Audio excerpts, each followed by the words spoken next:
ఎవరు చేయలేని గొప్ప కార్యక్రమం, గొప్ప పని బైబిల్ మాత్రమే చేస్తుంది. మనిషి ఇప్పుడు చూడండి, మనిషిని మనం మార్చాలంటే ఏ విధంగానూ మనం మార్చలేం.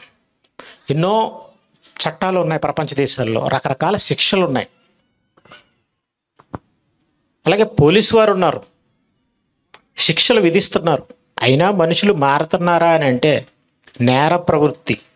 దొరికితేనే హంతకుడు, కానీ దొరికితేనే చట్టం శిక్షిస్తుంది, కానీ దొరకని వాళ్ళు ఎంతోమంది ఉన్నారు. కానీ ప్రతి మనిషిలో పాపభీతి, దేవుని భయం కలిగించి ఆ దేవుని కొరకు పరిశుద్ధంగా బ్రతకాలని, నిజంగా చెప్పుకోవాలంటే దేవుడికి కొట్టే సైన్యం లేదండి. ఇప్పుడు చట్టం ఉందనుకోండి, పోలీసు వాళ్ళు ఉంటారు, వాళ్ళు లాఠీ పట్టుకుని వస్తే భయపడతాం, తుపాకీలు పట్టుకుని వస్తే ఇంకా భయపడతాం, జైళ్ళు ఉన్నాయి.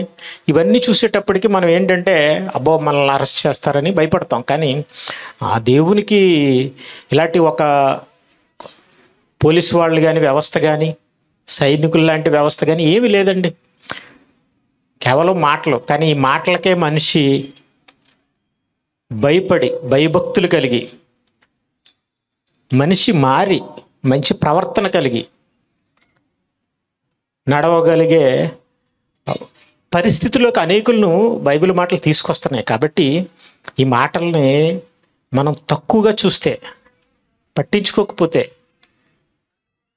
అది వారికే నష్టం అనేది మాత్రం ముందు తెలుసుకోవాలి. కాబట్టి ఇది దేవుని సంకల్పం, దేవుని ఉద్దేశం, ఆయన సంకల్పం, ఆయన జ్ఞానం. ఆయన మనల్ని ఎందుకు చేసుకున్నాడో మనం తెలుసుకోవాలన్నది, తెలియచేయాలన్నది ఆయన సంకల్పం. అయితే మనం తెలుసుకోవాలని ఆయన ఎంతోమంది భక్తుల్ని ఏర్పరచుకుని వ్రాయించడం, ఆయన కుమారుణ్ణి లోకానికి పంపించడం, మనకి మాటలు చెప్పించడం, రాయించడం, ప్రకటించడం, ఇవన్నీ జరుగుతుంది. కాబట్టి మనం ఎవరో అని బైబిల్ చెప్తుందంటే నిస్సందేహంగా మనం అందరం దేవుని పిల్లలం. దీన్ని ఒప్పుకోవాలా, ఒప్పుకోవద్దా?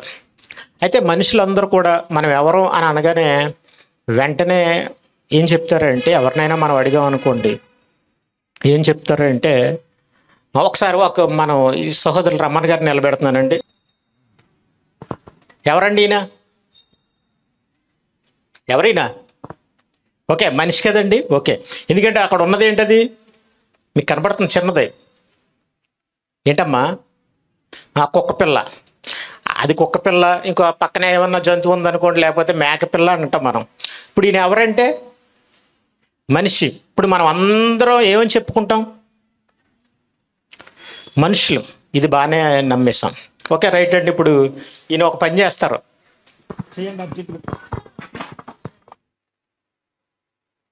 ఇతను ఎవరండి?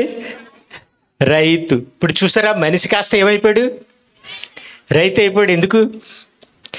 లుంగి ఉండి తలపాగా చుట్టుకుని కొడవలు పట్టుకుంటే ఏమైపోయాడంటే రైతు అయిపోయాడు. ఇప్పుడు రేపు మూడి తీసేస్తాడండి. ఇప్పుడు ఈయన ఎవరండి? ఓకే, రెంచులు ఉంటే ఏమైపోయాడు ఈయన? మెకానిక్. చాలండి, కూర్చోండి. అంటే రెంచులు పెట్టుకుంటేనేమో మెకానిక్ అని మీరు గుర్తుపెట్టేశారు. అలాగే కొడవలు పట్టుకుంటే, లుంగితో ఉంటే, తలపాగా చుట్టుకుంటేనేమో రైతు అని నమ్మేశారు. మామూలుగా నిలబడితేనేమో మనిషి అని చెప్పుకున్నా. అంటే మనిషే రైతు అవుతున్నాడు, రైతు అని అంటున్నాం. అలాగే మనిషినే మరలా మెకానిక్ అంటున్నాం. మనిషినే మనం లారీ డ్రైవర్ అంటాం, ఆటో డ్రైవర్ అంటాం. ఇలా మనిషిని ఇన్ని పేర్లతో మనం ఎందుకు పిలుస్తున్నామంటే వృత్తులను బట్టి, చేసే పనిని బట్టి. ఇవన్నీ ఒప్పుకుంటారు, ఇవన్నీ సమాజంలో ఉన్నాయి కాబట్టి. అయితే ఇప్పుడు మనం ఈ ప్రకృతిని అంతటిని అనుభవిస్తున్నాం. మనిషివే, నువ్వు కాసేపు మనిషివే, కానీ ఈ ప్రకృతిని అంతటిని అనుభవిస్తున్నాం. ఈ ప్రకృతిలో ప్రతిదాన్ని కూడా లోపరుచుకుంటున్నాం, ప్రతి జీవిని కూడా మనం అనుభవిస్తున్నాం. అంటే ఒక కోడిని కోసుకుని మనమే తింటాం, ఒక మేకను కోసుకుని మనమే తింటాం. అవసరమైతే ఏనుగుతో ఆటలాడించవచ్చు, లేకపోతే ఏనుగును కూడా మనం వాహనంగా ఉపయోగించుకోవచ్చు, గుర్రాన్నైనా. లేదా సర్కస్లో ఒక సింహంతో మనం ఆటలాడించవచ్చు. ఇలా ఏ జంతువునైనా మనం వినియోగించుకోగలం. సృష్టిలో నింగినైనా, ఈ నేల అయినా, లేకపోతే సముద్రం అయినా సరే, దేన్నైనా మనం ఉపయోగించుకోగలం. సముద్రంలో మనం చేపలు పట్టుకోగలం, అలాగే సముద్రంలో విహరించగలం. సముద్రపు లోతుల్లో కూడా మనం సబ్మెరీన్లో ప్రయాణం చేయగలం. అలాగే నింగిలో ఎగరగలం, ఎగురుతూ ప్రయాణించగలం. అంటే ఆకాశ పక్షులనైనా కూడా మనమే వినియోగించుకోగలం. కాబట్టి ఇవన్నీ చూస్తే మనం ఎవరు?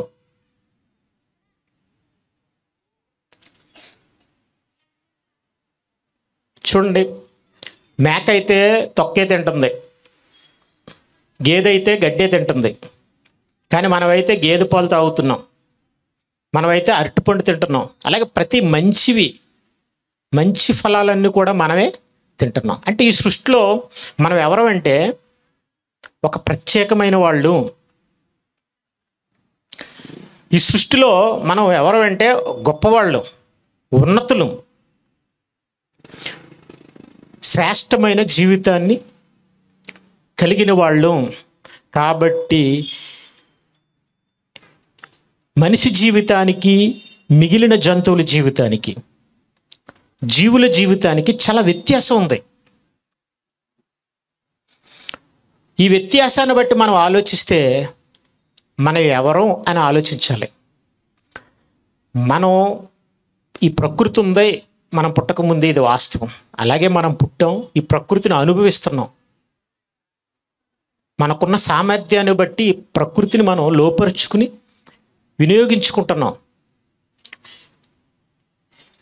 అయితే తర్వాతే నువ్వు మనిషి అని, నువ్వు రైతని, నువ్వు మెకానిక్ అని, ఇలా రకరకాలు అనుకుంటున్నా. కానీ అసలు ఈ ప్రకృతి ఏంటి?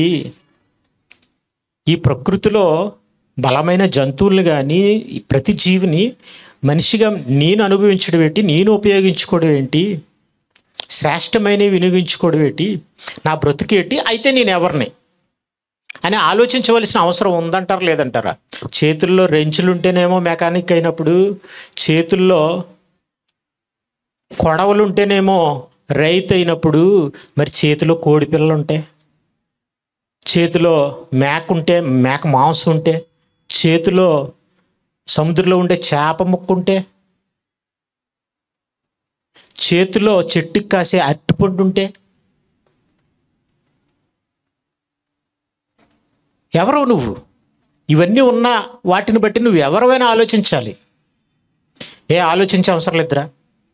మీరు మధ్యలో వచ్చిన రెంచులు కానీ, మధ్యలో వచ్చిన కొడవలు కానీ గొప్ప అయిపోయావా? కొడవలు లేకుండా, రెంచులు లేకుండా పోనీ బ్రతకలేవా? బ్రతకాలనుకుంటే హ్యాపీగా బ్రతకచ్చు.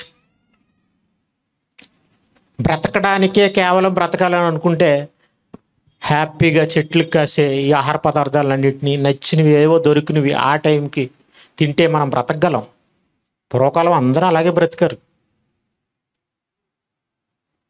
కాబట్టి వీటన్నిటిని బట్టి మనం ఎవరమో అని చెప్పుకుంటున్నాం. కానీ ఈ ప్రకృతి అంతటిని బట్టి, ఈ ప్రకృతిని మనం అనుభవిస్తున్న విధానాన్ని బట్టి మనం ఎవరివి, నేనెవరిని అని ఆలోచించకపోవడం మాత్రం ఆ మనిషి చేస్తున్న అతి పెద్ద తప్పు. ఈ జీవితం దేవుడిచ్చింది. ఈ జీవితానికి కావలసినవన్నీ దేవుడు ప్రకృతిలో ఉంచాడు. ఉంచిన ఆయన కూడా అవన్నీ కూడా శ్రేష్టమైనవి మనం అనుభవించేలాగా, ప్రతి జీవిని మనం ఉపయోగించుకునేలాగా, ప్రతి జీవి కూడా మనకు లోబడేలాగా దేవుడు మరి ప్రకృతిలో పెట్టాడని అంటే అది దేవుని ప్రేమ, దేవుడు మనకిచ్చిన ఆధిక్యత అని మనం నమ్మగలగాలి. ఇలా ఆలోచించినప్పుడే దేవుని గురించి మనం అర్థం చేసుకోగలం. ఇంత సృష్టిని గురించి ఆలోచించడం మానేసి ఇండివిజువల్గా రెంచులు పట్టుకున్న వాడి కోసం, కొడవలు పట్టుకున్న వాడి కోసం మనం తెలుసుకుంటున్నావే, లేదా కుక్కతోటో మరో జంతువుతోటో పోల్చుకుని నేను మనిషిని చెప్పుకుంటున్నామే. కానీ మరి వీటన్నిటిని బట్టి ఎందుకు ఆలోచించకూడదు? తింటున్న తిండిని బట్టి ఎందుకు ఆలోచించకూడదు? బ్రతుకుతున్న విధానాన్ని బట్టి ఎందుకు ఆలోచించకూడదు? ఆలోచించాలి. కీర్తనల గ్రంథం 8వ అధ్యాయం 6 నుండి, నీ చేతి పనుల మీద 5 నుంచి కూడా ఆలోచిద్దాం. దేవుని కంటే వానిని కొంచెం తక్కువ వానిగా చేసి ఉన్నావు. దేవుడట మనల్ని తక్కువగా చేయలేదట, కొంచెం తక్కువగా చేశాడట. ఎవరికంటే? ఆయనకంటే. మనం తక్కువ అంటే ఇప్పుడు ఏనుగు కంటే తక్కువ, పులి కంటే తక్కువ, సింహం కంటే తక్కువ అని కాదండి. మనం దేవుని కంటే తక్కువ అంతే.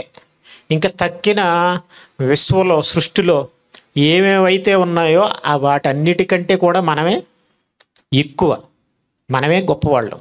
దేవుని కంటే మనం చాలా తక్కువ అని బైబిల్ చెప్పట్లేదు.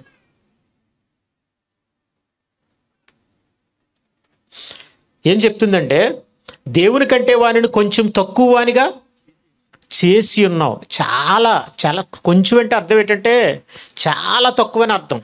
తక్కువలో చాలా చాలా చిన్న డిఫరెన్స్, మరి పెద్ద వ్యత్యాసం ఏమి లేదు. కొంచెం తక్కువ వానిగా చేసేటివి. ఎందుకంటే నీ మహిమా ప్రభావములతో వానికి కిరీటము ధరింప చేసేటివి. అంటే వాడికి శక్తినిచ్చావు, ప్రభావాన్ని ఇచ్చావు. అది మహిమ అంటున్నాడు ఆయన. పుల్లైనా లోపరుచుకోడు, సింహాన్నైనా లోపరుచుకోడు, సముద్రంలో ఉన్న చేపలనైనా పట్టుకోడు అని అంటే అది మన గొప్పతనం కాదంటారండి. మన గొప్పతనం, అది మన మహిమ. కారణం మనకున్న శక్తి, మనకున్న యుక్తి. మహిమ ప్రభావములతో వానికి కిరీటము ధరింపచేసి ఉన్నావు. అంటే కిరీటమే ఏంటనుకుంటున్నారు? మహిమా ప్రభావాలు అని చెప్తే ఏమంటున్నాడంటే, నీ చేతి పనుల మీద వానికి అధికారం ఇచ్చి ఉన్నావు. అంటే ఈ విశ్వంలో ఉన్నవన్నీ కూడా ఎవరి చేతి పని అని అంటే దేవుని చేతి పని. నీ చేతి పనుల మీద వానికి అధికారం ఇచ్చి ఉన్నావు. గొర్రెలనన్నిటినీ, ఎడ్లనన్నిటినీ, అడవి మృగములను, ఆకాశ పక్షులను, సముద్ర మత్స్యములను, సముద్ర మార్గంలో సంచరించు వాటినన్నిటినీ వాని పాదముల క్రింద నీవు ఉంచి ఉన్నావు. చూసారంటే వీటన్నిటిని బట్టి మనం ఆలోచిస్తుంటుంటే, వీటన్నిటిని బట్టి దేవుని మాటలు మనల్ని ఏం ఆలోచింప చేస్తున్నాయంటే, మీరు ఆకాశ నక్షత్రాలను చూడండి, అలాగే మరి గొర్రెలను కానీ, ఎడ్లను కానీ, అడవి ఎద్దు ఉందనుకోండి, అది ఎంత బలమైంది, అది చాలా బలమైంది. నువ్వు ఒక బస్తాను మోయడమే చాలా కష్టం, పైకి ఎత్తడమే. 100 కేజీలు ఉన్న ఒక క్వింట బస్తాలనండి మనం మొయ్యాలనుకోండి, ఎంతసేపు మొత్తం దాన్ని ఇలా పైకి ఎత్తితే అయిపోయిందే. ఒకవేళ ఎత్తినా కూడా మనం ఎక్కువసేపు మొయ్యలేం. అలాంటిది ఒక ఎద్దే ఒక 50 బస్తాలైనా 100 బస్తాలైనా మోసేయగలదు. అంత బలమైంది కూడా అది మనకు లోబడుతుంది, మనిషికి లోబడుతుంది. ఎందుకు ఎదురు తిరగట్లేదు అంటే మన పాదాల క్రింద ఉంచాడు అనమాట. అంటే మన పాదాల దగ్గర ఉండేలా.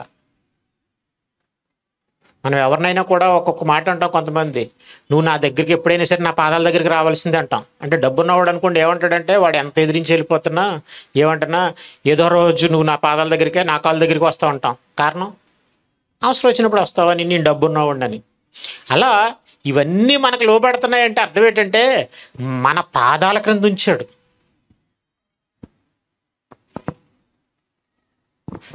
కాబట్టి ఈ జరుగుతున్న, మనం అనుభవిస్తున్న జరుగుతున్న విధానాన్ని బట్టి మనం అనుభవిస్తున్న విధానాన్ని బట్టి, ఈ ప్రకృతిలో జీవులన్నీ మనకు లోబడుతున్న విధానాన్ని బట్టి మీరు నేనెవరిని, అవి ఎందుకు నాకు లోబడుతున్నాయని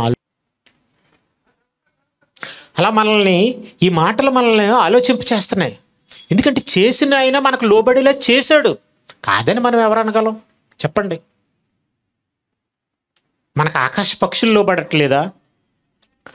భూజంతువులు, అరణ్యంలో ఉండే మృగాలు లోబడట్లేదా?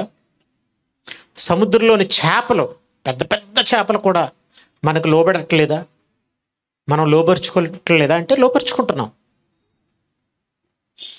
కాబట్టి వీటిని గురించి ఆలోచించినప్పుడు, ఇవన్నీ నీకు లోబడుతున్నప్పుడు, వీటన్నిటినీ నువ్వు అనుభవిస్తున్నప్పుడు, వినియోగించుకుంటున్నప్పుడు, నేనెవరినే ఈ ప్రకృతిలో నా కోసం ఇవన్నీ నా పాదాక్రాంతం అయిపోవడానికి కారణం ఏంటి అని మీరు ఆలోచించుకుంటే మనం చాలా గొప్పోళ్ళ కనపడతాం. పక్కనున్న మనిషితో పోల్చుకుని నువ్వు తక్కువడు అని అనుకుంటావేమో. ఆ మనిషి దృష్టిలో నువ్వు తక్కువడే కావచ్చు, కానీ మనం అందరం దేవుని దృష్టిలో చాలా గొప్పవాళ్ళం. దేవుడు మనల్ని అందరినీ ఏమంటున్నాడు తెలుసా? మహిమ ప్రభావాలు మనకు ఉన్నాయంటున్నాడు. మనకి కిరీటమే కనబడని ఒక గొప్ప కిరీటం ఉందంటున్నాడు. రాజు అయితే ఏం తింటాడండి? మంచి మంచి ఆహార పదార్థాలే కదా తింటాడు. మనం తినే దాంట్లో ఇంకొంచెం బెటర్గా తింటాడు, ఇంకొంచెం రేరుగా దొరికేవి కావలసినవి తింటాడు, కానీ మనం తినివే తింటాడు. కానీ మనం జంతువులతోటి వీటితో పోల్చుకుంటుంటే మనం వాటికంటే గొప్పవి తింటున్నాం. కాబట్టి దేవుడి దృష్టిలో మనం అందరం కింగులమే. మన అందరికీ కూడా ఏముందట? కిరీటాలు ఉన్నాయంటున్నాడంట ఆయన. అంటున్నాడు అలాగా.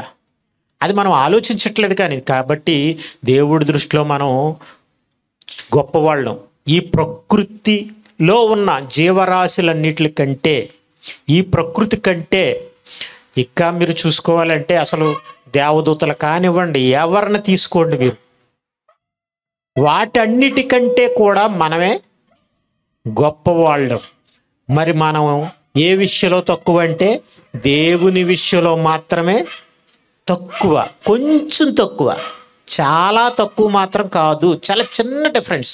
ఇప్పుడు ఇన్ని నేను పక్కన పెట్టారు అనుకోండి, హైట్లో డిఫరెన్స్ ఒకవేళ 1 ఇంచులో ఉందనుకోండి, చాలా తక్కువ, ఎత్తు తక్కువ అంతే అని అంటాం కదా. అలాగా చాలా కొంచెము తక్కువ అనిగా చేసితివి.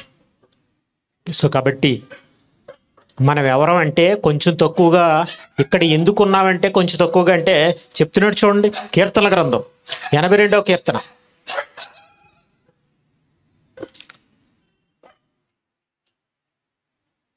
1 నుండి. దేవుని సమాజములో దేవుడు నిలిచి ఉన్నాడు, దైవముల మధ్యను ఆయన తీర్పు తీర్చుచున్నాడు. చూడండి, ఇప్పుడు అంటే దేవుని సమాజం, ఇది దేవుని సమాజం. మీరు దేవుని మాటలు వినడానికి కూడుకున్నారు. కాబట్టి ఇక్కడ దేవుడు ఎలా ఉన్నాడు? పడిపోయి ఉన్నాడా, నిలబడి ఉన్నాడా?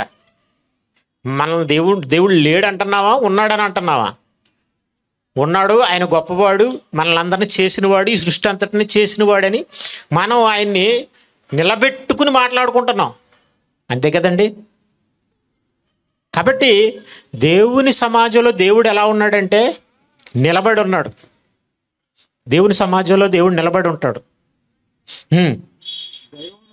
దైవముల మధ్య ఆయన తీర్పు తీర్చుచున్నాడు అని చెప్తూ 6వ వచనంలో ఏమని ఉందంటే, ఎందుకు నేను నిలబడాలి, ఎందుకు మీకు ఇవన్నీ చేశానంటే, మీకు ఎందుకు ఈ ప్రకృతి అంతా లోబడేలా చేశానంటే, ఎందుకు ఈ ప్రకృతిని మీ పాదాల క్రింద ఉంచాను అంటే, మీరందరూ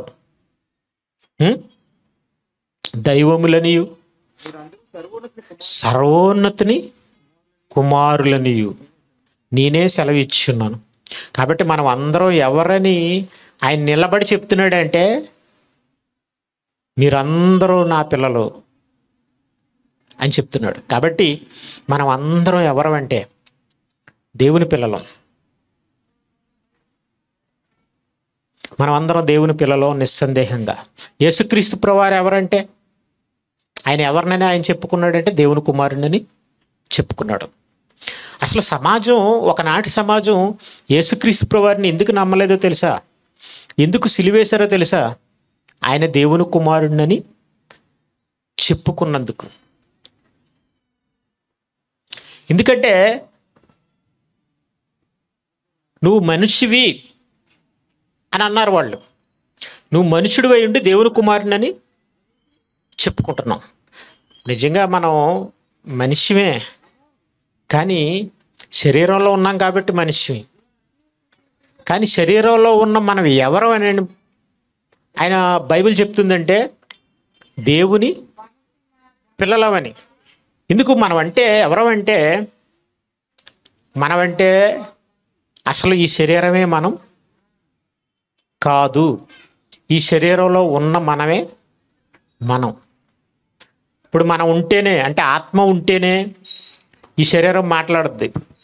ఆత్మ ఉంటేనే ఈ శరీరం చూడగలదు, ఈ శరీరం వినగలదు, ఈ శరీరంలో అవయవాలు పనిచేస్తాయి. కానీ ఇవన్నీ కూడా రక్తంతో, లోపల రక్తంతో తడిసిపోయే, రక్తంలో ఉన్న మాంసపు ముద్దిది అవయవాలు, మన అవయవాలు.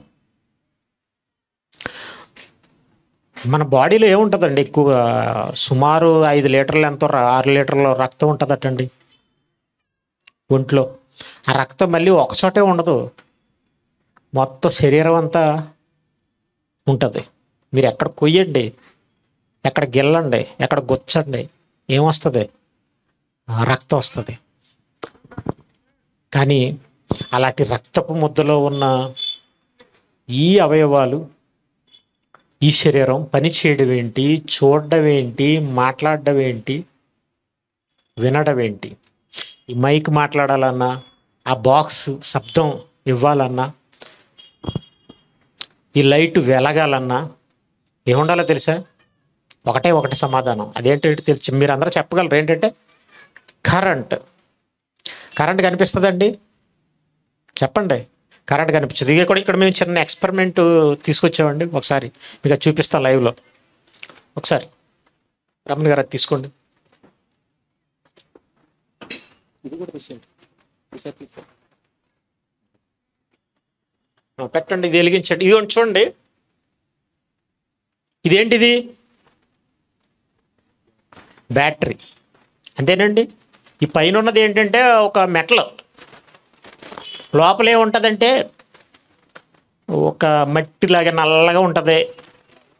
అదేమో యాసిడ్ ఏదో ఉన్నట్టుగా, కొంచెం మనం పట్టుకుంటే కొంచెం జిమ్ అన్నట్టుగా, నోట్లో పెట్టుకుంటే ఏదో కాలుతున్నట్టుగా ఉంటుంది. అంతే కదా, అంతకంటే ఏం కాదు కదండి. మీరు అందరూ ఎప్పుడోకప్పుడు చూసే ఉంటారు. ఈ అనుభవం మీ అందరికీ తెలుసు. పగలగొడితే బ్యాటరీలు చిన్నప్పుడు చాలామంది లోపల ఏముందని పగలగొట్టిన వాళ్ళు కూడా ఉంటారు.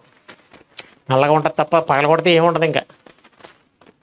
కానీ అలాంటిది ఇలా పెట్టి ఇంక ఇలా 2 లీడ్స్ ఇచ్చి, ఇప్పుడు ఈ చివరిని ఏమైనా కనబడుతుందండి మనకు? అసలు ఈ చివరిని ఏం కనబడట్లేదు. కానీ ఇది పెట్టండి,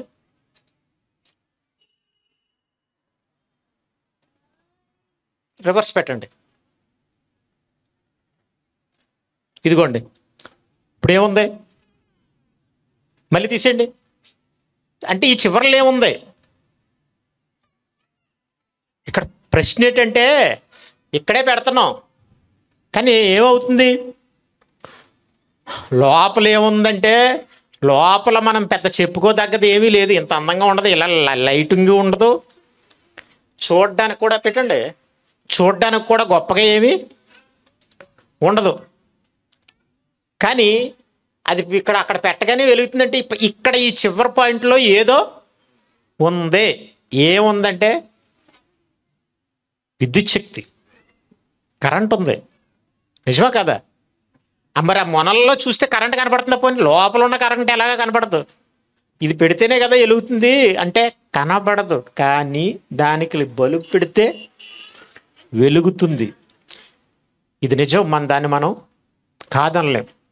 కాబట్టి ఇప్పుడు మన కళ్ళు చూస్తున్నాయంటే, మన చెవులు వింటున్నాయంటే, ఈ నోరు మాట్లాడుతుందంటే, శబ్దం పలికిస్తుందంటే మీరు ఎంత విచిత్రమో మీరు ఆలోచించండి. రకరకాల భాషలు పలుకుతుందంటే ఏంటి విచిత్రం అని అంటే, యేసుక్రీస్తు ప్రభువారు ఒక మాట అన్నారు, ఏంటో తెలుసా? ఆత్మయే జీవింప చేయుచున్నది, శరీరము కేవలము నిష్ప్రయోజనం. ఇప్పుడు చూడండి, అలా పెడితే బ్యాటరీకి మరొక వస్తువు, లేకపోతే టార్చ్ లైట్లో పెట్టినా, గడియారంలో పెట్టినా గడియారం పనిచేస్తుంది. కానీ బ్యాటరీ లేకపోతే లైట్ వేస్ట్. బ్యాటరీ లేకపోతే లైట్ వెలగదు. అలాగే ఇప్పుడు బ్యాటరీ అనేది ఇంపార్టెంట్. గడియారం ఉంది, దాని లోపలే ఉండాలి, బ్యాటరీ ఉండాలి. వాచ్ ఉంది, దాని లోపలే ఉండాలి, బ్యాటరీ ఉండాలి. సెల్ ఉంది మీ చేతుల్లో, దాని లోపలే ఉండాలి, బ్యాటరీ ఉండాలి. కాబట్టి అలాగే మన ఒంటిలో ఏముంది? ఏమీ లేకుండా ఈ కళ్ళు చూసేస్తున్నాయి, ఈ నోరు మాట్లాడేస్తుంది, ఈ చెవులు వినేస్తున్నాయి అని అనుకుంటే పెద్ద అవివేకులు మనం. కానీ దీన్ని ఎవరు చెప్పగలరు మనకి?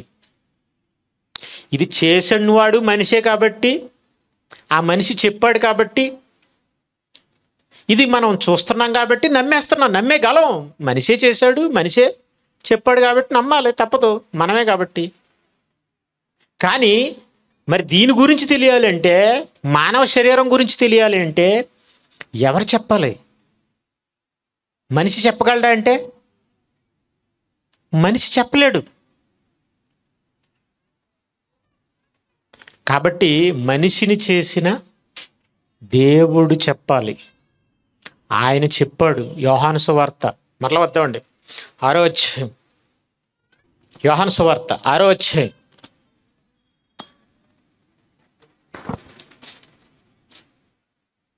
63వ వచనం.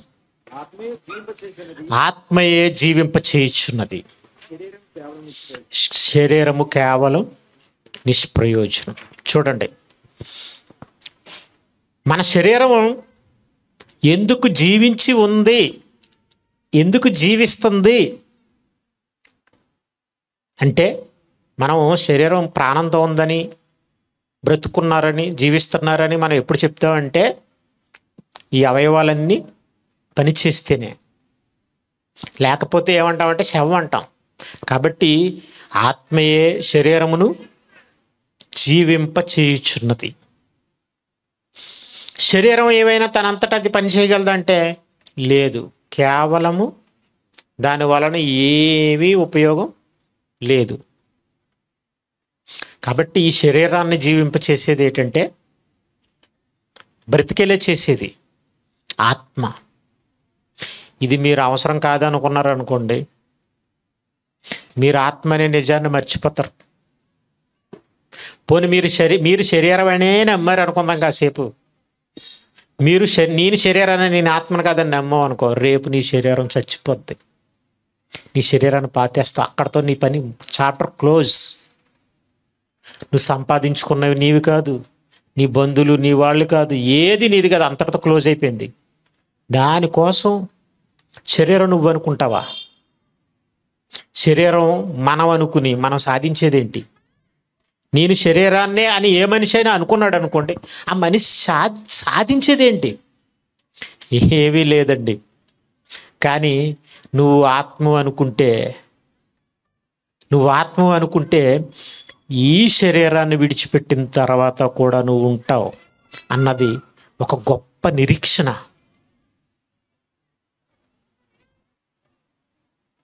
అది ఒక మహాజ్ఞానం, అదొక భాగ్యం. ఎందుకు మరి నువ్వు చావుతో ముగిసిపోతుందని అనుకునే బ్రతుకు నమ్మడం గొప్ప మంచిదా? చావు తర్వాత కూడా ఉంటే గొప్ప మంచిదా? చావు తర్వాత కూడా ఉంటేనే కదండి గొప్ప, ఆత్మగా కూడా ఉంటేనే గొప్ప. ఎందుకంటే ప్రపంచంలో ప్రతి ఒక్కరు కూడా శరీరంతో బ్రతుకుతున్న బ్రతుకును బట్టి, విధానాన్ని బట్టి నా బ్రతుకు మంచిది, నా బ్రతుకు చెడ్డది అని అనుకుంటున్నారు. కానీ ధనవంతుడైనా, బీదవాడైనా, ఆటో డ్రైవర్ అయినా, అంబానీ అయినా, ఎంత గొప్పవాడైనా, ప్రతి ఒక్కడు ఏ రోజు ఎప్పుడు ఎవడు చనిపోతాడో ఎవరికి గ్యారంటీ లేదు. కాబట్టి దాన్ని గ్యారంటీ లేని దాన్ని గొప్పదని అనుకోవడం మన అవివేకం. కానీ ఎవరి శరీరమైనా మట్టి నుంచి వచ్చింది, ఆ గొప్పోడి శరీరం కూడా మనకలాంటిదే కదా, పేదవాడి శరీరం కూడా మనకలాంటిదే. చచ్చిపోతే రెండు ఒకటే. ముందంటే భేదాలు ఉన్నాయి, కానీ చచ్చిపోతే తీసుకెళ్ళి అందరినీ కాల్చేస్తారు లేదా పాతేస్తారు, అంతే కదండి. అంతకు మించి ఏం చేస్తారు? కానీ ఆ లోపల ఉన్న ఆత్మను చూసారా, అది నువ్వని నమ్మగలిగితే, ఎందుకంటే నమ్మాలనే యేసుక్రీస్తు ప్రభువారు చెప్తున్నారు.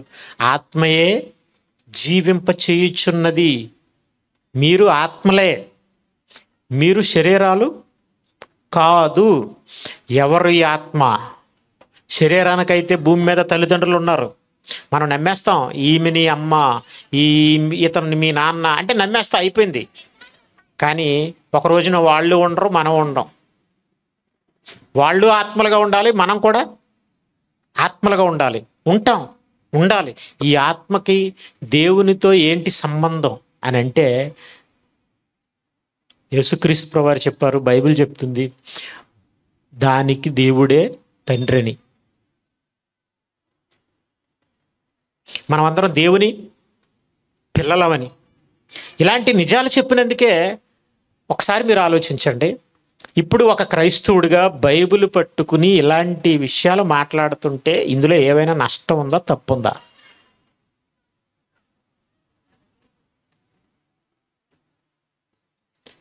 ఇందులో ఏమైనా చెడుందా? ఏ విధమైన నష్టం లేదు. దీనివల్ల ప్రజలు ఏవైనా మరి తేడాగా మారిపోతారా? పోని ఒక నక్సలైట్ వచ్చి ఇక్కడ ప్రసంగం చేశాడు అనుకోండి, మాట్లాడుతున్నాడు అనుకోండి, ఉపన్యసిస్తున్నాడు అనుకుందాం, ఎందుకు దాన్ని అరికడతారు?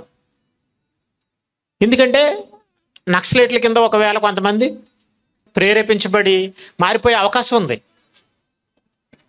కాబట్టి ఈ ఉపన్యాసం వలన మనకి ఏంటంటే ఉపయోగం, నష్టం ఏమన్నా ఉందంటే నష్టం లేదు. దేవుని పిల్లలమని మనం నమ్మగలుగుతున్నాం, మనం ఆత్మలనే ఒక నిజాన్ని మనం తెలుసుకోగలుగుతున్నాం. సో కాబట్టి కానీ ఇలాంటి ఉపన్యాసాలను కూడా, ఇలాంటి బోధనలు కూడా ఆనాటి సమాజం ఇష్టపడలేదు. ఈనాడే కాదు, ఆనాడే ఇష్టపడలేదు. ఇష్టపడకపోగా ఆయన చెప్తున్న ఆయన ఎవరంటే యేసుక్రీస్తు ప్రభువారు. ఆయన చచ్చిపోయిన వాళ్ళని లేపేశాడు. ఆయన గుడ్డు వారికి చూపునిచ్చేసాడు, చెవిటి వారికి కూడా బాగు చేశాడు, చెవిటి వారిని కూడా. కాబట్టి ఇప్పుడు ఆయన చెప్పినవి అబద్ధాలు అంటే అనడానికి ఆస్కారం లేదు. పోనీ నిజాలన్నీ నమ్మితే నమ్మాల్సిందే, ఎందుకంటే జరుగుతున్న పనులు బట్టి. కాబట్టి వాళ్ళు ఏమనుకున్నారంటే, ఈయన వలన మన ప్రయత్నాలు నిష్ప్రయోజనం అయిపోతున్నాయి, మన ప్రాబల్యం తగ్గిపోతుంది అని ఆనాడే శాస్త్ర పరిచయాలు కూడా ఆయన ఏం చేశారంటే సిలువ వేయించాలనుకున్నారు. ఎందుకంటే వాళ్ళు అన్నారు, ఏంటంటే నువ్వు మనుషుడివై ఉండి ఏమని చెప్పుకుంటున్నావంటే దేవుని కుమారుడిని చెప్పుకుంటున్నావు అన్నారు. యోహాను సువార్త 10వ అధ్యాయం 33వ వచనం. అందుకు యూదులు, నీవు మనుష్యుడివై ఉండి దేవుణ్ణని చెప్పుకునుచున్నావు గనుక అన్నారు. నీవు మనుషుడివై ఉండి దేవుణ్ణని చెప్పుకునుచున్నావు. ఇప్పుడు వాళ్ళు ఏమంటున్నారంటే నువ్వు మనిషివే అంటున్నారు. కానీ మనిషివే అంటే శరీరాన్ని బట్టి మనిషి అన్నారు, పోనీ ఒకే ఒప్పుకుందాం. కానీ మరి శరీరం లోపల ఉన్నది ఏంటి? ఆత్మ. దీనికి ఆయనకి ఏటి సంబంధం? అలా ఉండండి. పోనీ మరి ప్రకృతిని అంతటిని ఈ మనిషే ఎందుకు అనుభవిస్తున్నాడు?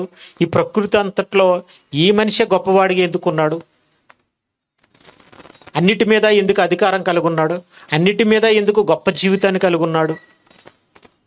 మరి ఇది ఆలోచించాలి కదా. ఈ ప్రశ్నలకు ఎవరు సమాధానం చెప్తారు? బైబిల్ చెప్పింది కదండి. వీటన్నిటి గురించి ఆలోచిస్తే వాటన్నిటినీ వాని పాదముల కింద పెట్టావని. నువ్వు మనుషుడు అయి ఉండి దేవుణ్ణని చెప్పుకునిచున్నావు అని అంటే ఆయన ఏమన్నాడంటే, అందుకు యూదులు, నీవు మనుషుడు ఏంటి దేవుణ్ణని చెప్పుకునిచున్నావు అని అంటే, గనుక దేవదోషం చేసినందుకే నిన్ను రాళ్లతో కొట్టుదుము కానీ మంచి క్రియ చేసినందుకు కాదని ఆయనతో చెప్పిరి. అందుకు యేసు, ఆయనకు తెలిసింది ఆయన చెప్తే వాళ్ళు అర్థం చేసుకోలేరు, వాళ్ళు వినలేరు, కష్టం. అంటే అంత జ్ఞానం చెప్పగలడు ఆయన. కానీ ఆయన ఏం చెప్పాడంటే వాళ్ళ చేతుల్లో ఉన్న, అప్పటికే వాళ్ళు నమ్ముతున్న బైబిల్ ఉంది అంటే ఇందులో పాత నిబంధన గ్రంథాన్ని నమ్ముతున్నారు ఒక భాగాన్ని. అంటే అప్పటికే వాళ్ళు వాక్యాన్ని నమ్ముతున్నారు, ఈ వాక్యాల్ని. కానీ ఆ వాక్యాల్ని సరిగా వాళ్ళు అర్థం చేసుకోలేదు. ఇప్పుడు కూడా మనం కూడా చాలామంది చేతుల్లో బైబిల్ ఉంటుంది, కానీ అందరూ ఇలాంటి నిజాన్ని నమ్ముతారంటే, ఇలాంటి నిజాలను ఎలా నమ్ముతారంటే పై పైన అసలు నమ్మారో నమ్మలేదు అన్నట్టు ఉంటారు. కానీ దేవుడిని ఎందుకు నమ్ముతారంటే ఏదో దేవుడిని నమ్మితే కష్టాలు తీరతాయి, ఇబ్బందులు తీరతాయి అన్న ఉద్దేశమే తప్ప ఇక ఇలాంటి నిజాల కోసం నమ్మే అంత అవసరం, తీరిక మనిషికి లేదు. చెప్పినా కూడా ఇప్పుడు ఎక్కువ మంది ఇక్కడ ఎక్కువసేపు ప్రసంగించాను అనుకోండి ఉండరు. అదే ఇక్కడ ఎక్కువసేపు ప్రార్థించాను అనుకోండి, ప్రభా వీళ్ళందరినీ దీవించి ప్రభా, వీళ్ళందరూ ఇబ్బందులు తీర్చే ప్రభా, మీకు ఏమైనా రోగాలు ఉన్నాయా, సో అండ్ సో మీకు ఏమైనా అవసరాలు ఉన్నాయా రమ్మంటే మీరు అందరూ కూడా ఏం చేస్తారంటే లైన్ ఎట్టి వరుసని ప్రార్థన చేయించుకుని కూడా వెళ్ళిపోవచ్చు. నేను దాన్ని ఏం తప్పట్లేదు, కానీ అసలైన విషయాలకు వచ్చేటప్పటికి మాత్రం మనిషి శ్రద్ధ చూపించట్లేదు. కానీ ఆయన అవన్నీ పక్కన పెట్టి అసలు మనం ఎవరో అనే నిజాల్ని, మనం ఎలా బ్రతకాలో నిజాల్ని, దేవుని విషయంలో మనం ఎలా ఉండాలనే నిజాల్ని ఆయన చెప్పినప్పుడు వాళ్ళ పద్ధతులు కానీ వాళ్ళ ఆచారాలు కానీ ఏమైపోతున్నాయంటే తప్పు అయిపోతున్నాయి. కాబట్టి వాళ్ళు ఏం చేశారంటే పగబట్టేశారు ఆయన మీద. అప్పుడు అంటున్నాడంటే అందుకు యేసు, మీరు దైవములని నేనంటినని మీ ధర్మశాస్త్రంలో వ్రాయబడి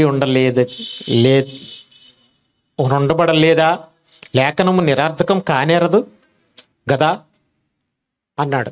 అంటే అసలు దేవుడే వాక్యంలో మిమ్మల్ని అందరినీ ఏమన్నాడంటే దైవములు అన్నాడు, దేవుని కుమారులు అన్నాడు. అనలేదా? ఎక్కడండి? కీర్తన గ్రంథం 82వ కీర్తన 6వ వచనం. మీ దగ్గర బైబిల్ ఉందా?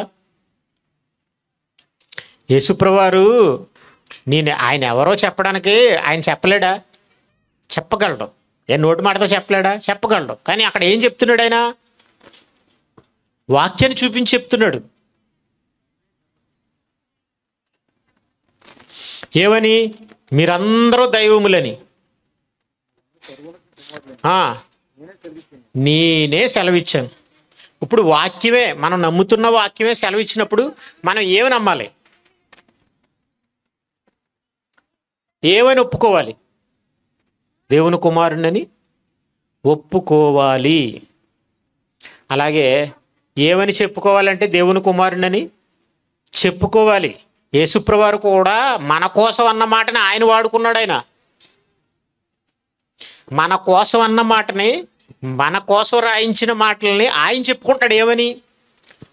మీరు దైవములని మీ ధర్మశాస్త్రంలో వ్రాయబడలేదా, లేఖనం నిరర్థకం కాదు కదా, దేవుని వాక్యం ఎవరికి వచ్చినో వారే దైవములైన ఎడల నేను దేవుని కుమారుణ్ణని చెప్పినందుకు దేవదోషం చేస్తున్నావా అని అంటున్నారు ఎందుకని అన్నాడు. కాబట్టి ఆయన దేవుని కుమారుణ్ణని, దేవుణ్ణని చెప్పుకోవడానికి ఉపయోగించింది ఏ మాటనో తెలుసా? ఆయన సొంత ఆలోచనతో కానీ ఆయన సమాధానం చెప్పకుండా, ఆయనకున్న స్థితిని బట్టి ఆయనకు తెలుసు కదండి ఆయన ఎవరో ఏంటన్నది. అది చెప్పకుండా ఏం చెప్తున్నాడంటే వాక్యలో రాయబడిందే చెప్తున్నాడు. అంటే వాక్యలో రాయబడింది దాన్ని బట్టి నేను ఫలానా అని చెప్పుకోవచ్చు. నేను దేవుని కుమారుని అని చెప్తే తప్పేటి? మిమ్మల్ని కూడా దైవాలని, దేవుని పిల్లలని అన్నప్పుడు ఆయన వాళ్ళకి అదే వాక్యం చెప్పాడు. కానీ వాళ్ళు దాన్ని నమ్మలేదు. అందుకనే ఆయన్ని సిలువేశారు. ఎందుకంటే ప్రపంచంలో మీరు ఏ విన్నా కూడా నువ్వు దేవుని కుమారుడు అని నమ్మకపోతే, తెలుసుకోకపోతే, ఒప్పుకోకపోతే ఏది దాని ముందు పనికిరాదు, ఏది ఎక్కువ కాదు. మనం దేవుని పిల్లలం అంటే దేవుని కుమారుడు అని నువ్వు నమ్మగలిగితే మరి రేపు నువ్వు ఈ శరీరంలోంచి బయటకు వచ్చేసిన తర్వాత ఆత్మగా దేవుని కుమారుడు అయ్యే అవకాశం ఉంటుంది. నేను కాదు, నేను ఒప్పుకొని అన్నావు అనుకుందాం. ఒప్పుకొని అంటే ఏమైపోతావు? ఎవరికి నష్టం? ఒప్పుకోకపోతే నువ్వు మనిషివే, అంతే, అలాగే ఉంటావు. ఒప్పుకుంటేనే ఏమవుతావు అనుకుంటున్నారు? ఇక్కడ ఏంటంటే ఒప్పుకుంటే దేవుని కుమారుడు అవుతావు, ఒప్పుకోకపోతే దేవుని కుమారుడు కావంతే. మనిషివే, నువ్వు మనిషివే, మనిషిగా పుట్టావు, మనిషిగా బ్రతుకుతున్నావు, అంత బాగానే ఉంది. మనిషిగా చచ్చిపోతావు, అంతే అయిపోయింది. పోనీ అక్కడతోటే నమ్ముతావా? తర్వాత మరి ఇంక నమ్మవా? నమ్ముతావు, నీకు నచ్చినట్టుగా నమ్ముతావు. కానీ ఇప్పుడు నమ్మమంటే మాత్రం దేవుని కుమారుడు అని ఒప్పుకో. ఎందుకంటే ఒప్పుకుంటే అబ్బా దేవుడు అంటే భయం భక్తితో బ్రతకాలంటే అది ఎక్కడ కష్టం అండి, నాకు నచ్చినట్టుగా నేను బ్రతకాలి. కానీ ఇలాంటివన్నీ మనకు ఎక్కువబ్బా ఎక్కుతాయండి ఎవరికైనా. ఇలాంటివన్నీ నచ్చుతాయా? ఎందుకు నచ్చవండి అంటే మళ్ళీ ఇలా కూర్చుని వినాలి, మళ్ళీ బైబిల్ చదవాలి, ప్రార్థనలు చేయాలి, మళ్ళీ జాగ్రత్తగా ఉండాలి, పాపం చేయకూడదంట, ఇదంటే ఇవన్నీ పనికిరాని సోది తప్ప అనుకుంటా. కాబట్టి అండి మనం దేవుని కుమారులు అంటే ఎలా ఉండాలంటే దేవుని కుమారులుగానే ఉండాలి. ఇప్పుడు ఏదైనా ఒక మనిషి ఎవరి మీదన్నా హత్య ప్రయత్నం చేశాడు లేదా అత్యాచారం చేశాడు అనుకోండి, మనుషుల్లోనండి మానవత్వం చచ్చిపోయిందండి. అబ్బా అంటే మనిషికి సహాయం చేయాలని. మరి మనిషిలో పాపం ఉంటే,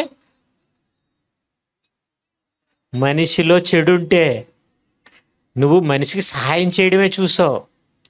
మనిషి హంతకుడిగా మారిపోతే అతని పరివర్తన మారిపోయింది అంటున్నావు. కానీ మరి అంతకుముందు మనిషి తప్పు చేస్తున్నాడు, తప్పు ఆలోచిస్తున్నాడు, పాపిగా ఉంటున్నాడు అంటే మరి మనిషి ఏ విషయంలో చచ్చిపోయాడో ఒకసారి మీరు ఆలోచించండి. అంటే దేవుని కుమారుడు అనే విషయంలో ఏమైపోయాడు అనుకుంటున్నారు? మనిషి చచ్చిపోయాడు. బైబిల్ అదే చెప్తుంది. మనం దేవుని కుమారులుగా చచ్చిపోయాం, మనుషులుగా బ్రతుకుతున్నాం అని చెప్పుకుంటున్నాం. కానీ మనుషులుగా కూడా సరిగా బ్రతకట్లేదని మనిషే అంటున్నాడు. కాబట్టి మనిషి బ్రతుకు ఎలా ఉందంటే అధోగతిలా ఉంది, సక్రమంగా లేదు. ఎవరి బ్రతుకు కూడా సక్రమంగా ఉండాలంటే ముందు నువ్వెవరవో తెలుసుకుని దేవుడంటే భయం భక్తి ఉంటేనే మనిషి సక్రమంగా ఉండగలడు, బ్రతకగలడు. కాబట్టి మనం దేవుని పిల్లలం. భవిష్యత్తులో ఆయన ఉన్న లోకంలో దేవుని పిల్లలుగా ఉండవలసిన వాళ్ళం. ఈ తల్లి తండ్రి ఈ శరీరం ఇవన్నీ తాత్కాలికమైనవి. మనం వీళ్ళని చూసి ఏమనుకుంటామంటే, ఇప్పుడు మన తండ్రి వ్యవసాయకుడు అనుకుందాం, లేదా చేపలు వేట చేసేవాడు అనుకుందాం. ఏమనుకుంటారంటే వీళ్ళు వ్యవసాయం చేయాలనుకుంటారు. తండ్రి వడ్రంగి మేస్తారు అనుకోండి, వీళ్ళు కూడా వడ్రంగి పని చేయాలనుకుంటారు. అంతే, అంతకుమించి ఏమి నేర్చుకుంటాం మనం? కానీ అదే మన తండ్రి దేవుడని మనం నమ్మగలిగితే మనం దేవుడికి ఇష్టమైనట్టుగా బ్రతకడానికి బ్రతకగలం. దేవుని కుమారుడిని ఒప్పుకోనివాడు, నమ్మనివాడు, ఈ నిజాన్ని అంగీకరించినవాడు దేవుడికి ఇష్టమైనట్టుగా భూమి మీద బ్రతకడు. దేవుడంటే గౌరవం ఇచ్చి రెస్పెక్ట్ ఇచ్చి దేవునికి ఇష్టమైనట్టుగా బ్రతకలేడు. అలాగే మనం దేవుని పిల్లలవని ఒప్పుకోవాలి. చెప్పింది ఎవరు? అసలు మనల్ని నమ్మించడానికి వచ్చింది ఎవరు? యేసుక్రీస్తు ప్రభువారు. అసలు ఆయన ఈ లోకానికి వచ్చింది ఎందుకు? ఆ లోకానికి తీసుకెళ్ళడానికి, ఆ లోకానికి మనల్ని నడిపించడానికి, ఆ లోకానికి వెళ్ళే వాళ్ళ కింద ఈ లోకంలో ఉండగానే ఆ లోకాన్ని కోరుకునేవారంగా, ఈ లోకంలో ఉండగానే మనం దేవుని పిల్లలని నమ్మే విధంగా ఆయన దేవుని జ్ఞానాన్ని చెప్పడానికి వచ్చాడు. ఆయన వచ్చి అదే చెప్పాడు కదా, నేనే మార్గం, నేనే సత్యం, నేనే జీవం. యేసుక్రీస్తు ప్రభువారి లోకానికి రావడానికి ముఖ్య ఉద్దేశం ఏంటంటే ఒకటే, నువ్వు దేవుని కుమారుడు కావాలి, నువ్వు దేవుని కుమారులా బ్రతకాలి, ఈ భూమి మీద కాలాన్ని ముగించుకుని దేవుడున్న లోకానికి వచ్చేయాలి. ఇదేమి చిన్న విషయంగా, ఇది అందరం ఇక్కడ బ్రతుకులైతే వ్యత్యాసాలు ఉండొచ్చేమో, ఒకరికి ఉండొచ్చు, ఒకరికి లేకపోవచ్చేమో, కానీ బ్రతకడం విషయానికి వస్తే ఎవరైనా అందరం బ్రతకొచ్చు. ఎక్కువ తక్కువలు నాకు లేదని ఉన్న జీవన విధానాన్ని బట్టి చూసుకుని ఆలోచించుకుంటాం వద్దండి. ఇదంతా పెద్ద గందరగోళం, ఇదంతా మోసంతో కూడుకున్నది. సంపాదించేవాడు కూడా ఎవడో కష్టపడి ఏమి సంపాదించట్లేదు కదండి. డబ్బు సంపాదించే వాళ్ళందరూ కష్టపడి నిస్వార్థంగా యథార్థంగా సంపాదిస్తున్నారని మీరు చెప్పగలరా? ఏ వ్యాపారిని చూడండి, ఏ రాజకీయ నాయకుడిని చూడండి, వాళ్ళ రాజకీయాలు, వాళ్ళ జీవన విధానం, వాళ్ళ బ్యాక్గ్రౌండు, వాళ్ళ కేసులు ఇవన్నీ వింటున్నప్పుడు మనం ఆశ్చర్యపోవాలి. వాళ్ళ మోసాలు, లిక్కర్ స్కామ్ అంటారు, డ్రగ్స్ స్కామ్ అంటారు, తర్వాత గంజాయి స్కామ్ అంటారు, ఇసుక స్కామ్ అంటారు, అమ్మ బాబా బొగ్గు స్కామ్ అంటారు. ఎన్ని స్కాములు ఉన్నాయండి. అసలు దేన్ని వదిలిపెట్టలేదు వాళ్ళు, తెలుసా? కాబట్టి దీని గురించి మీరు ఆలోచించకండి. ఇదంతా పెద్ద గందరగోళం. మనిషి మోసపోయి ఇతరులు కూడా మోసం చేసి వాడు ఏం చేస్తున్నాడంటే భూమి మీద సుఖపడాలని అనుకుంటున్నాడే, కానీ ఒకరోజు వదిలి వెళ్ళిపోయిన తర్వాత నేను ఏమైపోవాలి, నేను ఎవరిని, దేవుడు నన్ను ఏం చేస్తాడు, అసలు నేను ఇంత ఘోరంగా ఇంత దుష్టుడిగా బ్రతికితే అనే ఆలోచన లేకుండా మనిషి ఏంటంటే బ్రతికేస్తున్నాడు. కాబట్టి మనం అందరం దేవుని పిల్లలం, మనం అందరం సర్వోన్నతిని కుమారులు అని నేనే సెలవిచ్చాను. కాబట్టి మనం ఆయన చూడండి, ఆయన చెప్పుకున్నాడు దేవుని కుమారుడు అని ఎందుకు చెప్పుకున్నాడంటే ఆయన సమాధానం ఒకటే, వాక్యంలో రాయబడలేదా అన్నాడు.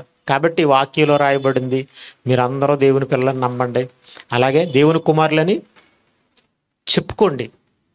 ఇదంతా కూడా మనం నమ్మాలి అంటే యేసుక్రీస్తుని నమ్మితేనే, యేసుక్రీస్తుని నిజంగా నమ్మితే, ఆయన చెప్పిన మాటలను కూడా నిజంగా మనం అర్థం చేసుకుంటే ఇలాంటి నమ్మకాలు మనలో ఉంటాయి. ఇలాంటి పరిస్థితి మనకు ఉంటుంది, లేకపోతే ఉండదు. ఒకసారి చూడండి గలతీయులకు రాసిన పత్రిక 3:26 యేసుక్రీస్తునందు మీరందరూ విశ్వాసం వలన దేవుని కుమారులై ఉన్నారు. చూసారా? అంటే యేసుక్రీస్తునందు మీరందరూ విశ్వాసం వలన. మనం దేవుని పిల్లలమని మనకు ఎవరు చెప్పారు?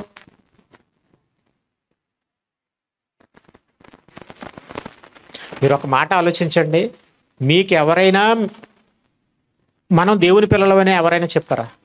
అసలు మన అమ్మ నాన్న చెప్పలేదు, అసలు ప్రపంచంలో ఎవరో మనకు చెప్పలేదు.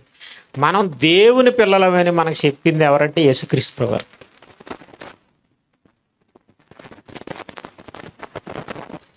మనం దేవుని పిల్లలని చెప్పింది యేసుక్రీస్తు ప్రభువారే, వాక్యమే. మనం మరి దేవుని పిల్లలం కాదా? దేవుని పిల్లలం కాకపోతే దేవునికి ఏమవుతాం? మరి దేవుడు ఎందుకు ఇంత విశ్వాన్ని చేశాడు? ఆయన విశ్వాన్ని చేయడమే కాకుండా ఇన్ని జీవరాశులు పుట్టించి, సముద్రంలో జీవరాశులు, ఆకాశ పక్షులు, భూమి మీద జంతువులు, అవన్నీ మనమే అనుభవించేలా ఎందుకు పెట్టాడు? ఏంటి ఆయన సంబంధం, ఆయనతో మనకున్న సంబంధం? దీనికి ఎవరైనా, ఈ ప్రశ్నకి ఎవరైనా సమాధానం చెప్పగలరంటే చెప్పలేరు. మన పిల్లల్ని మనం ప్రేమిస్తున్నాం కదండి, అన్నం ఎన్ని పెట్టి, మరి ఆయన ఇన్ని పెట్టి మనల్ని ప్రేమిస్తున్నాడు అంటే అదే బంధం. సో మనం అందరం కూడా నిస్సందేహంగా మనం అందరం ఎవరు అనుకుంటున్నారు? యేసుక్రీస్తు యందు విశ్వాసం ఉంచితే, నమ్మకం ఉంచితే, ఆయన మాటలు మీరు నమ్మగలిగితే, విని నమ్మగలిగితే మీరు ఏమైపోతారంటే దేవుని కుమారులు. ఇంకా చెప్తున్నాడు చూడండి, ఇంకా కాబట్టి నమ్మాలి, విశ్వసించాలి. యేసుప్రభువు వారిని నమ్మకపోతే మనిషి తాను దేవుని కుమారుని అనే నిజాన్ని తెలుసుకోలేడు, అర్థం కాదు, ఎవరు చెప్పరు. ఎందుకు చెప్తారు? ఆ వాళ్ళకి తెలియదు. ఇంత గొప్ప జ్ఞానాన్ని యేసుక్రీస్తు ప్రభువారు ఆయన వచ్చి ఏం చేశాడండి? ఆయన ఏమన్నా వచ్చి ఎవరినైనా మోసం చేశాడా? లేదు కదండి. ఇలాంటి నిజాన్ని నమ్మడానికి ఆయన మన చేత సిలువ వేయించుకున్నాడంటే ఎందుకో తెలుసా? నమ్మడానికే. ప్రాణం పెట్టింది ఎందుకో తెలుసా? ప్రాణం పోయిన తర్వాత కూడా నువ్వు దేవుని కుమారుడిగా ఉంటావని నమ్మించడానికి. మరి దేవుని కుమారులు అంటే మరి మనం ఉండాలి కదా. మరి ఎందుకు చచ్చిపోతున్నాం? అయినను ఇతర మనుషులు చనిపోయినట్లు మీరును చనిపోతురు. దానికి అంటుంది బైబిల్ ఏమంటుందంటే, నరులారా తిరిగి రండి, మన్నైంది వెనకటి వల్లనే మన్నైపోవును. ఆత్మ ఆయన దగ్గరికి వెళ్ళిపోవాలి. చూడండి, ఇంకా ముగించేద్దామండి చిన్న మాట తీసుకుని. యోహాను సువార్త 1వ అధ్యాయం 12 తన్నెందరు అంగీకరించురో వారికి అందరికీ, అనగా తన నామమందు విశ్వాసం ఉంచిన వారికి దేవుని పిల్లలగుటకు ఆయన అధికారము అనుగ్రహించెను. అంటే యేసుక్రీస్తు ప్రభువారిని ఎవరైతే అంగీకరించారో వారందరికీ, అంగీకరించడం అంటే అర్థం ఏంటంటే నమ్మడం, ఆయన చెప్పినట్టుగా బ్రతకడం. వారందరికీ, అనగా తన నామమందు విశ్వాసం ఉంచిన వారికి దేవుని పిల్లలగుటకు ఆయన అధికారము అనుగ్రహించును. దేవుని పిల్లలు అవడానికట్ట దేవుడు ఏం చేశాడట? అధికారం అనుగ్రహించినట్టే నువ్వు దేవుని కుమారుడు అయిపోతావు. నెక్స్ట్ బైబిల్లో ఒక భక్తుడు ఉన్నాడు. ఆయన ఎవరంటే మోషే గారు. ఆయనకున్న గొప్పతనం ఏంటంటే, పుట్టినప్పుడే, మనందరికి కొంతమందికి తెలిసి బైబిల్ చదివే వాళ్ళకి, పుట్టినప్పుడే ప్రతి మగబిడ్డని చంపేయాలనే ఒక శాసనం. అయితే తల్లిదండ్రులు ఏం చేశారంటే దాస్తే కొంత టైం అయ్యేటప్పటికి ఎలాగో ఇంకా దాయలేమని చెప్పేసి ఏం చేశారంటే కాలంలో వదిలిపెట్టేద్దాం అనుకున్నారు. కానీ వదిలిపెట్టేటప్పుడు రాజకుమార్తె, ఏ రాజు అయితే శాసనం ఇచ్చాడో ఇజ్రాయేల్ అందరూ చంపబడాలని మగపిల్లలు, వాళ్ళ కుమార్తె వచ్చే తిన్నగానే పెట్టారు. పెడితే చూసింది ఆమె బిడ్డని. చూసి ఏముందంటే, అయ్యో ఈ బిడ్డ బాగుందని ఆలోచిస్తుంది, ఎవరి బిడ్డ అని. ఈ లోపల ఆ బిడ్డను వదిలిన ఆ అక్క ఏం చేసిందంటే, వచ్చి నీ కోసం ఈ కుమారుని పెంచమంటావా అని అడిగింది. అడిగితే అప్పుడు వెంటనే ఆవిడకి ఐడియా వచ్చింది, నేను ఇతన్ని పెంచుకుందాం అనేసి. అలా పెంచుకుంది. రాజకుమార్తె ఏం చేసింది అనుకుంటున్నారు? అతన్ని పెంచుకుంది. కానీ కొంతకాలానికి అతనికి అర్థమైపోయింది. కొంతకాలానికి అతను దేవుడిని అర్థం చేసుకున్నాడు, అతని స్వంత జనం ఎవరో అర్థం చేసుకున్నాడు. తర్వాత ఆమె కుమార్తెగా ఉండమన్నా ఉండలేదు. ఎందుకు ఉండలేదు తెలుసండి? ఆమె కుమార్తెగా ఉంటే అతను ఏంటంటే ఐగుప్తు దేశానికి రాజు అయి ఉండేవాడు. కానీ అతను ఫరో కుమార్తె యొక్క కుమారుడిని అనిపించుకున్నట్టుకు ఒప్పుకొనలేదు. క్రీస్తు విషయమైన నింద గొప్ప భాగ్యం అని ఎంచుకున్నాడు. దేవుని పిల్లలతో శ్రమ అనుభవించుట మేలని యోచించాడు. అంటే అతను ఎవరి కుమారుడు అని అతను ఒప్పుకున్నాడు తెలుసండి? దేవుని కుమారుడినని ఒప్పుకున్నాడు అని చెప్పాడండి. ఎందుకంటే ద్వితీయోపదేశకాండం చూడండి, ఈ మాట చూద్దాం. 32 అధ్యాయం 6-18 వచనాలు. ద్వితీయోపదేశకాండం 6వ అధ్యాయం 32వ అధ్యాయం 6-18 వచనాలు. ఆయన ఎవరని మోషే అనుకున్నాడంటే, మనల్ని సృష్టించిన తండ్రి అయినా, నిన్ను తండ్రి కాడా అని చెప్తున్నాడండి. మళ్ళీ ఇంకా అండి 18వ వచనం, నిన్ను కనిన దేవుణ్ణి మరచితివి. అంటే దేవుడు కన్నాడు, దేవుడు సృష్టించిన తండ్రి అని ఆయన నమ్మాడు. కాబట్టి దేవుని పిల్లలతో శ్రమ అనుభవించుట మేలని యోచించాడు. ఎందుకంటే ప్రతిఫలంగా కలగబోయే బహుమానం ఏంటంటే దేవుని కుమారుడు అయిపోతాం. కాబట్టి ఈ లోకంలో ఏం ఉన్నా లేకపోయినా నువ్వు యేసుక్రీస్తుని నమ్మగలిగితే, యేసుక్రీస్తు మాటలను విని విశ్వసించగలిగితే నువ్వు దేవుని కుమారుడివి. దేవుని కుమారుడు అయిపోయే గొప్ప అవకాశం ఉంది. దేవుని కుమారుడు అంటే ఈ లోకంలో ఇల్లు ఉండొచ్చు, ఉండకపోవచ్చు, లేదా ఇలాంటి పాడుబండి, ఇలాంటి అపార్ట్మెంట్ ఉండొచ్చు, లేదా పాక ఉండొచ్చు. కానీ దేవుని కుమారుడు అంటే ఏముంటుందండి? పరలోకం ఉంటుంది, మహాలోకం ఉంటుంది. అప్పుడు తర్వాత చూసుకుందామని అనుకోకు. ఇప్పుడే కావాలనుకుంటే ఇప్పుడైనా రేపు ఉంటావంటే రేపు ఉండవు. అలా ఉండకపోవడం ఉండదు, అక్కడ ఎల్లప్పుడూ ఉంటావు. కాబట్టి ఈ మాటలు చెప్పింది ఎవరంటే, ప్రపంచంలో ఆయన ఏ మోసం చేయకుండా, ఆయనకంటూ మనుషుల నుంచి ఏ లాభం ఆయన అపేక్షించలేదు. ఆయన మన కోసం ఆయన ప్రాణాన్ని పెట్టేశాడు. మనం ఏమవుతామనండి? మన పిల్లల కోసం మనం ఏం పెడుతున్నాం, ఏం చేస్తాం? ఏం కాదు. ఆయన ప్రపంచంలో ఉన్న వాళ్ళందరి కోసం ఆయన ప్రాణం పెట్టాడంటే మనం ఎవరవని ఎందుకని? మనం కుమారులను కావాలని, మనల్ని కుమారులను చేయాలనే కాంక్ష ఎవరిలో ఉంది తెలుసు ఎక్కువ? యేసుక్రీస్తు ప్రభువారిలో. మనకే లేదు, మనిషికే లేదు. నిన్ను కుమారుని చేయాలని ఆయన చచ్చేంత ప్రేమ చూపిస్తే నువ్వు కుమారుడిని అవ్వడానికి విశ్వసించలేకపోతున్నావు, నమ్మలేకపోతున్నావు, ఆయన మాటలను అర్థం చేసుకోలేకపోతున్నావు, నేర్చుకోలేకపోతున్నావు, విశ్వసించి బ్రతకలేకపోతున్నావు. కాబట్టి ఏ ఉన్నా లేకపోయినా నేను ఉంటుందని నేను చెప్పాను అనుకోండి, నేను మిమ్మల్ని మోసం చేసినట్టే లెక్క. ప్రపంచంలో ఈరోజు ఉండొచ్చు, రేపు పోవచ్చు. లేదా ఈరోజు ఆరోగ్యంగా ఉండొచ్చు, రేపు రోగం ఉంటుంది. ఏ పాస్టర్కైనా రోగం ఉండక తప్పదు. పాస్టర్ నేను ఇక్కడ నిలబడ్డానా, మళ్ళీ సైట్ ఉంది. పాస్టర్లకు బీపీలు ఉండలేదా? పాస్టర్లకు షుగర్లు ఉండలేదా? చెప్పండి. ఇదేదో తాత్కాలిక ఉపశమనం లాంటిది. అది ప్రార్థనలు తగ్గడాలు ఇవన్నీ జెండుబాం రాడి లాంటిది. ఇవన్నీ ఆఫ్టర్ల్ అండి. ఇవన్నీ పట్టించుకోకండి. వీటిల్ని నమ్మి వీటి కోసమే బ్రతుకన్నట్టుగా దానికోసం విశ్వసించడం, నిరీక్షించడం, ఆలోచించడం అంత చేయకండి. ఏదో క్యాజువల్గా తీసుకోండి. రోగం వచ్చిందో ప్రార్థన చేసుకోండి, తగ్గితే తగ్గింది, అయిపోయింది అంతే. ఏం చేయాలో అది చెయ్యండి. ట్యాబ్లెట్ వేసుకోండి, డాక్టర్ దగ్గరికి వెళ్ళండి, అయిపోయింది. ఒక రోజు రోగం వస్తుంది, నీకు తెలియకుండానే పోతావు. ఒక రోజు రోగం పోవడానికి వస్తుంది, కానీ చాలా రోజులు చాలా రోగాలు వచ్చాయి, అవన్నీ తగ్గిపోవడానికి వచ్చాయి. ఎందుకంటే చిన్నప్పటి నుంచి నాకెన్ని రోగాలు రాలేదు, మీకెన్ని రోగాలు రాలేదు, అవన్నీ తగ్గిపోవడానికి వచ్చాయి. కొన్ని జ్వరాలు పడుకుంటే తగ్గిపోయాయి, కొన్ని జ్వరాలు ఒక ట్యాబ్లెట్ వేసుకుంటే తగ్గిపోయాయి, కొన్ని జ్వరాలు హాస్పిటల్కి వెళ్ళి సిలను పెట్టుకుంటేనే కానీ తగ్గలేదు, మొత్తమే తగ్గాయి. కానీ ఒక రోజు ఏదో రోజు జ్వరం అన్న వస్తుంది, లేదా జ్వరం రాకపోతే గుండెన్న ఆగిపోద్ది. ఇది ఎవరు ఇవన్నీ నమ్మాల్సినవి కదండి. తాత్కాలికమైనవి ఓకే, అవి చాలా చిన్న విషయాలు. కానీ అసలు పెద్ద విషయం ఏంటంటే నువ్వు దేవుని కుమారుడివి, దేవుని కుమారుడు కావాలి. దానికోసం ఏం చెయ్యాలి, ఎలా బ్రతకాలి, ఇది నీ జరుగుతుందా? ఇది జరగకపోతే నిన్ను ఎంత నమ్మించినా, నిన్ను ప్రాణం పెట్టినా, నీకు రోగం తీసినా, నీకు ఇబ్బందులు తీసినా, ఇవన్నీ ఎందుకో తెలుసా? వాక్యం నమ్మడం కొరకే, ఆయన నువ్వు అర్థం చేసుకోవడం కొరకే, ఆయన నిన్ను ప్రేమిస్తున్నాడని. నువ్వు ఈ మాటలు నమ్మడం కొరకే తెలుసా?